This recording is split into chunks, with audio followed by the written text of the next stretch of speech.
Olá! Nesse vídeo, irei continuar o assunto sobre estruturas de repetição. No último vídeo, vimos as estruturas while e do while. Agora, vamos ver a estrutura de repetição for. A sintaxe do for é um pouco mais complicada do que a do while. Primeiro, temos que colocar a palavra reservada for. Em seguida, abrir e fechar os parênteses. Dentro dos parênteses, colocamos dois pontos e vírgula. E como while, o for executa a próxima instrução. Então, vamos colocar um printf. Dessa forma, temos um loop infinito, equivalente ao while 1. Então, essas duas formas aqui são equivalentes. Essa aqui é um loop infinito com while e essa é um loop infinito com for. Então, nos dois casos, vai executar infinitamente. Vamos executar primeiro o while para ver o resultado. E está aqui um loop infinito. E agora vamos executar o for. E está aqui o mesmo resultado. Agora, se quisermos executar esse printf somente 5 vezes, igual fizemos com o while no último vídeo.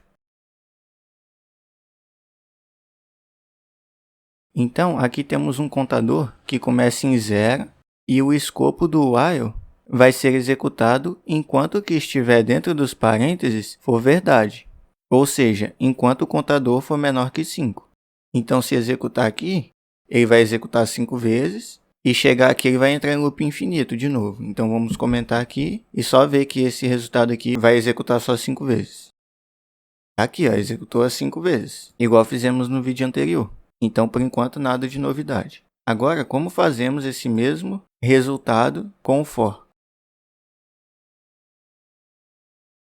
O for é dividido em 4 partes. Inicialização, que é como se fosse o contador recebe 0 ali do while, essa parte de cima. A condição, que é equivalente aos parênteses do while, que é o contador menor que 5 aqui. E aqui é um incremento, que é como se fosse esse contador mais igual a 1. E aqui é a instrução que você quer executar. E no caso do while, é esses dois passos. Aqui também serve um escopo, pode usar um escopo, mas não vamos precisar usar escopo aqui, para esse exemplo. Então, para ter o mesmo comportamento que tivemos no exemplo do while, temos que colocar a inicialização, que é como se fosse essa daqui de cima. Então, o contador recebe 0. Temos que colocar a condição, que é o que está dentro dos parênteses do while, contador menor que 5, e o incremento, que é essa parte aqui, contador mais igual a 1. E agora, qual instrução a gente quer executar? Que vai ser esse printf. Então, se executar, vai ter o mesmo resultado que esse. Vamos só trocar a frase aqui para diferenciar uma da outra.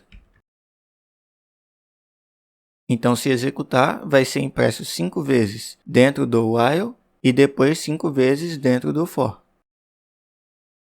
E está aqui, imprimiu 1, 2, 3, 4, 5 dentro do while e 1, 2, 3, 4, 5 dentro do for.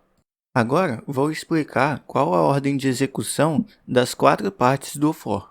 Vamos começar pela inicialização. A inicialização é a primeira a ser executada, e ela é executada somente uma vez. Ou seja, depois que entra no for, ele executa a inicialização e depois não executa mais nenhuma vez. A condição é a segunda a ser executada, e depois da primeira execução, ela é executada sempre depois do incremento. A instrução é a terceira a ser executada, e depois da primeira execução, ela é executada sempre depois da condição.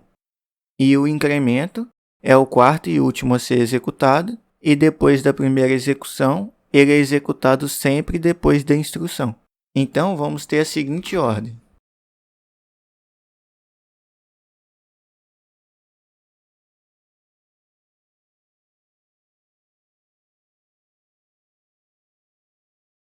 Então, na primeira vez, vai executar inicialização, aí depois condição, instrução e incremento. Aí, a partir da segunda vez, ele não executa mais a inicialização. É só condição, instrução, incremento. Condição, instrução, incremento. E ele só executa a instrução se a condição for verdade. Então, ele vai inicializar, vai perguntar se essa condição aqui é verdadeira. Se for verdadeiro, ele executa a instrução e o incremento.